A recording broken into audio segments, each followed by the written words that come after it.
Sanibona ngane zakwethu ake ngibiyele lephinde futhi nginamukele le channel ehamba phambili inkezo mina kuveza ngithuthuka kakhulu bathi ila sibona amagumede mhlambe ema ngabe usemusha la ekhaya uphinde ngicela usubscribe ungakhohlwa ukucomment nokulike kanjalo futhi nokushare okukhona okukhulu kunakho konke. Mina ngane zakwethu angandile kakhulu ngokukhuluma lapha ngiphethe udaba oluthinta insizwa lapha insizwa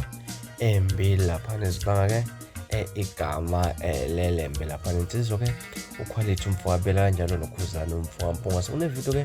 ethola inkundleni zokuxhumana lapho ke enye insizwa uKhuzani umfowabo etalabha laphana uquality ngoLabhabha lweMpama. Sazi ngaza ukuthi lento noma bekade ethwa okanye mhlambe bekade impela kungatholwene ngengxoxo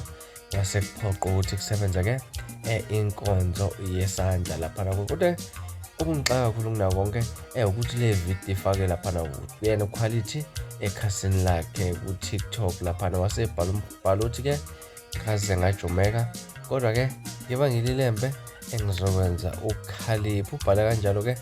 lapha uquality Biyela. Sazi ke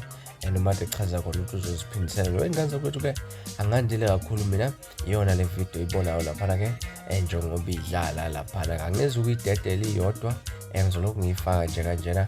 uzibonele ukuthi ke ikhale kanjani impama uquality umfowabo Biyela. Isizathu ke senza ukuthi mhlawumbe engayifaki ukuthi kunemsindo edlalayo